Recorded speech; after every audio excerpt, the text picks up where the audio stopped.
तो बच्चों आज का टॉपिक है जनरेटर। जनरेटर के दो टाइप होते हैं, that is AC generator and DC generator. AC generator का मतलब होता है कि ऐसा जनरेटर जो अल्टरनेट करंट प्रोड्यूस करेगा, और डीसी जनरेटर का मतलब होता है जो डायरेक्ट करंट प्रोड्यूस करेगा। ठीक है, तो ये अल्टरनेट करंट और डायरेक्ट करंट, इसमें क्या डिफरेंस होता है इसके पहले वीडियो में हमने देखा। ठीक है, अभी करंट किस तरह से प्रोड्यूस होता है ये हमको यहाँ पे देखना है। ठीक है, सबसे पहले बात करेंगे कि जनरेटर की डेफिनेशन किस तरह से बने। ठीक है, तो बच्चों इसके पहले हमने मोटर के बारे में पढ़ा है। तो मोटर का डेफिनेशन बना तो हमने क्या लिखा था, it is a device which convert electric energy into mechanical energy. ठीक है, तो उसका एग्जैक्टली अपोजिट एक जनरेटर होता है। It is a device which convert mechanical energy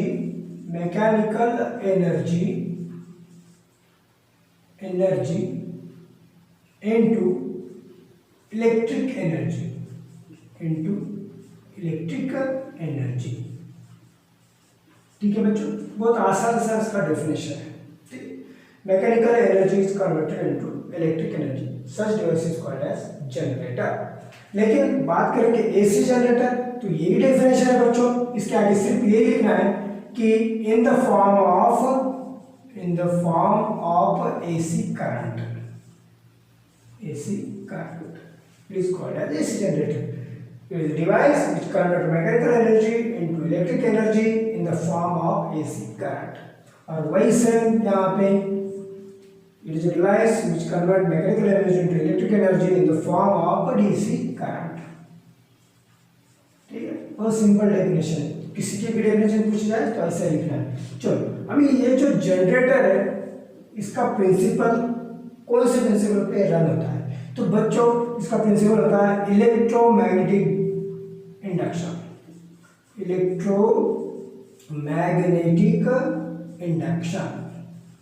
जो कि हमने फैराडेज लॉ में पढ़ा है। ठीक है, electromagnetic induction.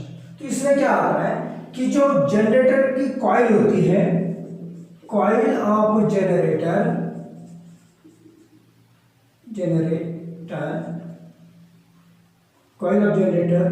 will move in magnetic field. Then current will induced in the coil. Coil अगर हम मैग्नेटिक फील्ड में मूव करवाते हैं तो करंट प्रोड्यूस होता है वो कॉइल में। इंड्यूस करंट प्रोड्यूस, मतलब करंट इंड्यूस होता है कॉइल। ओके, तो इस तरह से ये इसकी डेफिनेशन और उसका प्रिंसिपल हमने यहाँ पे देखा। अब बारी बारी से देखते हैं कि अल्टरनेट करंट उसका वर्किंग क्या है, उसका कंस्ट्रक्शन वर्किंग सब देखेंगे, और इसका भी कंस्ट्रक्शन एंड वर्किंग दोनों का भी देखेंगे। ठीक है, तो बच्चों अब देखते हैं एसी जनरेटर, उसका कंस्ट्रक्शन वर्किंग एंड डायग्राम। ठीक है, तो डायग्राम में देखो बच्चों मैंने एक रेक्टेंगुलर कॉइल रखी है ABCD। ये दो स्ट्रॉन्ग मैग्नेट है जिसका मैग्नेटिक फील्ड की डायरेक्शन नॉर्थ टू साउथ है, मैग्नेटिक फील्ड की डायरेक्शन को दिखा रहा है। ओके, B1 एंड B2 है कार्बन ब्रशेस है। ओके, जो कि स्प्लिट रिंग को जो रिंग को प्रेस करेंगे। R1 एंड R2 है दो रिंग है, लेकिन देखो पहले हमने वहां पे स्प्लिट रिंग यूज किया था, यहाँ पे जो रिंग है ये स्लिप रिंग है। याद रखना ये क्या है, स्लिप रिंग कम्यूटेटर, जो कि एसी में यूज होता है। कहाँ पे, एसी जनरेटर में। तो याद रखने के लिए बच्चों एसी में हम स्लिप करते हैं, सेम साउंड है इसलिए बोल रहा हूं, तो एसी में हम स्लिप करते हैं, इसलिए एसी जनरेटर के लिए स्लिप रिंग यूज की जाती है। ये याद रखना, ये बहुत मेन डिफरेंस है बच्चों, याद रखना। एसी जनरेटर में स्लिप रिंग यूज की जाती है, ना कि स्प्लिट रिंग। ठीक है, स्प्लिट रिंग जो है जो कि हमने मोटर में यूज की थी, वो रिंग जो है वो डीसी जनरेटर में यूज होगी। समझ में? चलो याद रखना। ठीक है, चलो कंस्ट्रक्शन में ये पूरे बात मैंने आपको बताया। ये जो कॉइल के एंड है वो दोनों रिंग को अटैच है, ब्रशेस को नहीं है, रिंग को अटैच है। क्योंकि कॉइल, जब ये कॉइल घूमेगा तो ये एक्सल भी घूमेगा। ठीक है, याद रखना। ठीक है, तो ये हो गया। और ये जो कॉइल के एंड जो है वो यहाँ पे रिंग को अटैच्ड है, और जो ब्रशेस है वो गैल्वेनोमीटर की, उसके एंड जो है गैल्वेनोमीटर को अटैच है। तो गैल्वेनोमीटर का काम तो आपको पता है, करंट प्रेजेंस मतलब डिटेक्ट करना। चलो इसको लिखना कैसे, तो इस तरह से बच्चों देखो, कॉइल जो है, ये जो कॉइल हमने सिंगल कॉइल दिखाई यहाँ पे, लेकिन ये अगर हमने इसको अगर मोर पावरफुल बनाना है तो उसको आर्मचेयर कॉइल कहते हैं। वो किस तरह से बनाता है कि large number of turns of insulated copper wire wound around a soft iron core. याद रखना, ये जो कोर होता है सॉफ्ट आयरन का होता है, is rectangular shape that is coil ABCD placed between magnetic field. ऐसी कॉइल जो है वो यहाँ पे मैग्नेटिक फील्ड में हमें प्लेस्ड करनी है। तो स्ट्रॉन्ग मैग्नेट, जाहिर है strong magnet strong magnetic field produce करने के लिए यूज होते हैं। और जो स्लिप रिंग है जो कि मैंने बताई, स्लिप रिंग कम्यूटेटर भी बोलते हैं इसको, R1 R2 are connected to the ends of the coil and fixed to the axle. Axle को भी फिक्स रहता है। ठीक है, क्योंकि ये जो एक्सल है, आगे समझो, विंड एनर्जी से अगर हमें करना है तो विंड फैन को अटैच रहेंगे, मतलब विंड फैन से वो एक्सल अटैच रहेगा। मतलब वो जब वो फैन, जो विंड फैन मतलब विंड मिल का जो फैन है वो जब घूमेगा तो एक्सल घूमेगा, और एक्सल घूमने के कारण कॉइल घूमेगी, याद रखना। या फिर वहाँ पे अलग अलग टर्बाइन्स यूज किए जाते हैं, स्टीम टर्बाइन, गैस टर्बाइन। तो गैस टर्बाइन और स्टीम टर्बाइन जो है वो एक्सल को अटैच रहते हैं, जिसके कारण ये जनरेटर रन होता है और करंट इंड्यूस होता है। सोर्सेज ऑफ एनर्जी में हमने ये पढ़ा है, लेकिन ये जनरेटर किस तरह से होता है ये हम यहाँ पे पढ़ेंगे। ठीक है, कंस्ट्रक्शन तो समझ में आ गया स्लिप रिंग का। तो स्लिप रिंग के जो है, इसको जो कॉइल के एंड से वो भी अटैच रहते हैं, और जो स्लिप रिंग जो है वो टाइटली पैक्ड रहती है एक्सल से, और उसके बीच में इंसुलेशन भी रहता है। देन ब्रशेस, तो brushes are used to place the ring, ring को प्रेस करने के लिए होता है। ठीक है, क्योंकि करंट फ्लो वहां से होगा, वो उसको अटैच रहेगा, सिर्फ प्रेस करेगा। और गैल्वेनोमीटर जो करंट डिटेक्ट करेगा, डायरेक्शन भी बताएगा करंट की। ठीक है, तो इस तरह से ये पूरा कंस्ट्रक्शन हमें लिखना है। अब देखते हैं इसके बाद वर्किंग। ठीक है, वर्किंग ऑफ एसी जनरेटर बहुत आसान है, हमें याद करना है अभी Fleming's right hand rule.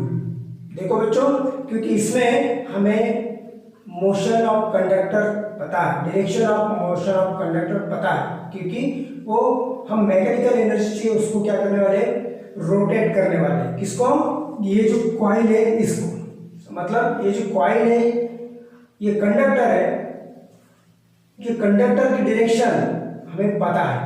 Okay, and magnetic field की डायरेक्शन भी हमें पता है। ये दोनों बातें पता है, तो अब हमको फाइंड करना है कि जो करंट इंड्यूस होने वाला है उसकी डायरेक्शन कौन सी होगी। जो कि यहाँ पे हमने स्प्लिट रिंग चेंज, यहाँ पे सॉरी स्लिप रिंग यूज किया है, इसके वजह से करंट की डायरेक्शन रिवर्स होती है, एक बार फॉरवर्ड एक बार बैकवर्ड। तो किस तरह से होता है, चलो देखते हैं। कंसीडर करो कि ABCD कॉइल जो है वो क्लॉकवाइज डायरेक्शन में मूव हो रही है, मतलब इस तरह से। ओके, मतलब side AB goes up and side CD will goes down, बराबर। साइड AB अपवर्ड आ रही है, मतलब मोशन ऑफ कंडक्टर कहाँ पे, आउटवर्ड है, जबकि हमने यहाँ पे जो डायग्राम किया है उसके हिसाब से ये आउटवर्ड है, और CD की डायरेक्शन डाउनवर्ड है, मतलब इनसाइड है। ओके, और मैग्नेटिक फील्ड की direction from left to right है, मतलब नॉर्थ टू साउथ है, हमारे लिए लेफ्ट टू राइट है, बराबर। देखो अभी देखो क्या होता है, ये जो डायरेक्शन है ये आउटवर्ड, मतलब AB बाहर आ रहा है तो आउटवर्ड आ रहा है, मतलब अपवर्ड मतलब आउटवर्ड आ रहा है, और ये जो डायरेक्शन है ये मैग्नेटिक फील्ड की डायरेक्शन है, तो ये जो है करंट की डायरेक्शन दिखाएगा। ठीक है, इससे जाहिर है कि ये जो करंट इंड्यूस करंट जो होगा, जो करंट इंड्यूस होगा उसकी डायरेक्शन कहाँ रहेगी बच्चों, अपवर्ड रहेगी, समझ में आया। और जो कि CD डाउनवर्ड जा रहा है, इनसाइड जा रहा है, बराबर, डाउनवर्ड मतलब अंदर जा रहा है, हमारे लिए अंदर जा रहा है, और डाउनवर्ड जा रहा है मतलब हमारे लिए अंदर जा रहा है, और मैग्नेटिक फील्ड की डायरेक्शन लेफ्ट टू राइट है, नॉर्थ टू साउथ है, ये अंदर, देखो ये अंदर जा रहा है, तो करंट की डायरेक्शन कहाँ रहेगी, डाउनवर्ड रहेगी, करंट की डायरेक्शन यहाँ पे डाउनवर्ड है। ठीक है, ये समझ में आया? मतलब करंट किस तरह से फ्लो हो रहा है, ए टू बी, बी टू सी और सी टू डी। ओके, एक बार करंट अभी ऊपर मतलब करंट की direction A to B, B to C and C to D इस तरह से होगी। ओके, अब देखो आफ्टर हाफ रोटेशन, ओके, ये सी डी जगह लेगा बीसी की और बीसी जगह लेगा, sorry C D BC A B की जगह आएगा और ए बी सी डी की जगह जाएगा। चलो ओके, ये रहेगा सी डी और ये हो जाएगा बी ए, मतलब ए बी सी डी की जगह बी सी, दोनों अपने प्लेस चेंज करके आफ्टर हाफ रोटेशन। ठीक है, रिंग तो एक ही है, बराबर है, करंट तो रिवर्स, करंट डायरेक्शन किस तरह से रिवर्स होती है वो देखो।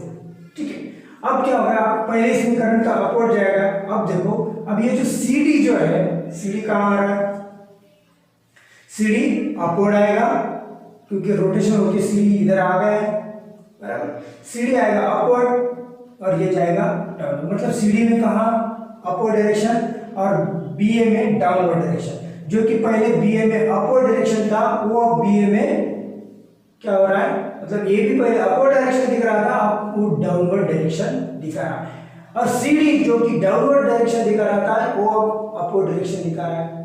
मतलब जो करंट प्रोड्यूस हो गया है वो एक बार अपवर्ड है तो एक बार डाउनवर्ड है, बराबर, डायरेक्शन मतलब एक बार करंट ऊपर जा रहा है, करंट बार नीचे आ रहा है, मतलब वो ऊपर नीचे मतलब बैक एंड फोर्थ वो करंट मूव हो रहा है, और इसी को अल्टरनेट करंट कहते हैं बच्चों। ठीक है, तो ये जो गैलोरीमीटर है उसकी डायरेक्शन वो भी एक बार वन साइड मूव होगा तो एक बार अनदर साइड मूव होगा, वन साइड मूव होगा अनदर साइड मूव होगा। मतलब इसका मतलब ये होता है कि यहाँ पे जो करंट इंड्यूस हो रहा है वो अल्टरनेट करंट है। वो कौन सा करंट है, अल्टरनेट करंट है, और यही सभी बातें मैंने यहाँ पे मेंशन की है। ठीक है, तो ये आपके नोट्स के लिए आप ये लिख सकते हो। ठीक है, मैंने पूरा यहाँ पे आपको एकदम अच्छे तरीके से यहाँ पे समझाया है। ठीक है बच्चों, चलो अब देखते हैं नेक्स्ट, डीसी जनरेटर किस तरह से वर्किंग करता है, उसका कंस्ट्रक्शन किस तरह से, और उसका डायग्राम भी देख लेते हैं। ठीक है बच्चों, अब देखते हैं बच्चों डीसी जनरेटर का construction, working and diagram. Construction मैंने यहाँ लिखा है, डायग्राम की बात करते हैं बच्चों। डायग्राम में हमने चेंज किया है, जो एसी जनरेटर में हमने स्लिप रिंग यूज किया था वहां उसकी जगह हमने यहाँ पे स्प्लिट रिंग यूज किया है। ये स्प्लिट रिंग यूज करने के कारण करंट की डायरेक्शन एक ही रहती है, सो इसको कहा जाता है डीसी जनरेटर। डायरेक्ट करंट की डायरेक्शन सेम रहती है। ठीक है, तो बच्चों देखो यहाँ पे वही जो मोटर का कंस्ट्रक्शन है सेम वैसे ही कंस्ट्रक्शन है, लेकिन सिर्फ बैटरी की जगह गैलोरीमीटर यहाँ पे यूज किया, आप चेक करना।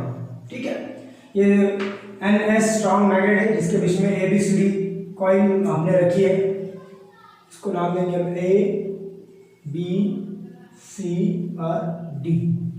R1 एंड R2 ये स्प्लिट रिंग कम्यूटेटर्स है।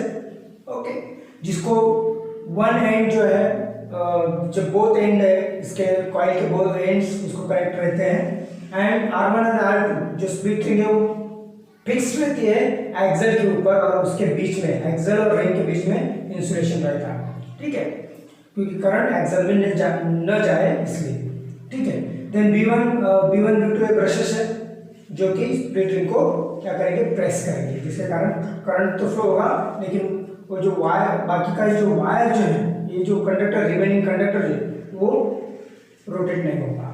ठीक है, और G जो है गैलोरीमीटर है जो कि हमको क्या करता है, करंट का प्रेजेंस दिखाता है, डायरेक्शन ऑफ करंट दिखाता है। ठीक है, इस तरह से ये पूरा कंस्ट्रक्शन डीसी जनरेटर का होता है। इसके बाद देखेंगे वर्किंग किस तरह से होता है। अब देखते हैं बच्चों डीसी जनरेटर किस तरह से वर्किंग करता है। ठीक है, चलो ये डायग्राम तो आपने देखा है, यहाँ पे हमने स्प्लिट रिंग चेन मतलब स्लिप रिंग की जगह स्प्लिट रिंग लिया है डीसी जनरेटर में। ठीक है, तो ये नॉर्थ एंड साउथ पोल है जो कि मैग्नेटिक फील्ड प्रोड्यूस करेगा, और जिसकी डायरेक्शन नॉर्थ टू साउथ रहेगी, बराबर। जैसे ही कॉइल रोटेट होगा क्लॉकवाइज डायरेक्शन में, तो ए बी कॉइल अपवर्ड आएगा, ठीक है, एंड CD कॉइल डाउनवर्ड जाएगा। इस हिसाब से देखेंगे तो फ्लेमिंग के लेफ्ट हैंड रूल के हिसाब से ये जो AB कॉइल जो है, मतलब AB कॉइल का जो साइड है, AB साइड में अपवर्ड डायरेक्शन का करंट प्रोड्यूस होगा। ओके, करंट तो इंड्यूस होने वाला है क्योंकि वो मैग्नेटिक फील्ड में रोटेट होता है, लेकिन उसका डायरेक्शन अपवर्ड रहेगा और CD का डाउनवर्ड रहेगा। ठीक है, क्योंकि मिडल फिगर क्या करता है, डायरेक्शन दिखाता है। CD जो अंदर जाएगा मतलब डाउनवर्ड जाएगा, मैग्नेटिक फील्ड की डायरेक्शन ये है, तो ये करंट की डायरेक्शन इस तरह से दिखेगी। अब देखो बच्चों, हम उसके बाद हाफ रोटेशन के बाद CD देखो B1 पे आएगा, मतलब अभी देखो B2 से करंट की डायरेक्शन डाउनवर्ड है और B1 का जो ब्रश है उसमें से करंट की डायरेक्शन अपवर्ड है। ओके, अब देखो ये जो CD है हाफ रोटेशन के बाद AB की जगह आ जाएगा और AB CD की जगह जाएगा। ओके, तब ओके जो कि स्प्लिट रिंग है, स्प्लिट रिंग के बाद ये R1 R2 क्या हो जाएंगे, चेंज हो जाएंगे। R2 R1 की जगह आ जाएगा और R1 R2 की जगह जाएगा। ठीक है, जैसे CD इधर आएगा तो CD में भी करंट प्रोड्यूस होगा क्योंकि वो अपवर्ड आ रहा है, नीचे से अपवर्ड आएगा तो और घूमेगा, कंटिन्यूअस रोटेशन चल रहा है उसका, तो क्लॉकवाइज रोटेशन। तो CD अपवर्ड आएगा तो CD में जब CD जब इधर आएगा, जब CD इधर आएगा तो CD में अपवर्ड डायरेक्शन का करंट प्रोड्यूस होगा और जो BC है, सॉरी AB जो है, AB में डाउनवर्ड करंट प्रोड्यूस होगा। लेकिन R1 R2 की जगह R1 है और R2 की जगह R1 है, तो इसके कारण करंट की डायरेक्शन सेम रहेगी, करंट की डायरेक्शन चेंज नहीं होगी। तो इसके कारण इसी को DC जनरेटर कहा जाता है। ये किस तरह से वर्किंग करता है, ये पूरा डिटेल मैंने यहाँ पे लिखा है, ये आप एग्जाम में लिख सकते हो। पॉइंट वाइज दिया है बच्चों और पूरे मैंने यहाँ पे एक्सप्लेन भी किया है आपको किस तरह से कि यहाँ स्प्लिट रिंग होने के कारण करंट की डायरेक्शन रहती है सिंगल डायरेक्शन रहती है, यूनिडायरेक्शनल करंट फ्लो होता है स्प्लिट रिंग के कारण, क्योंकि स्प्लिट रिंग के कारण R1 की जगह R2 आता है, R2 की जगह R1 जाता है। तो ये होने के कारण करंट की डायरेक्शन रिवर्स्ड नहीं होती है। ठीक है बच्चों, तो ये सब बातें हम DC जनरेटर में याद रखेंगे। ठीक है, थैंक यू फॉर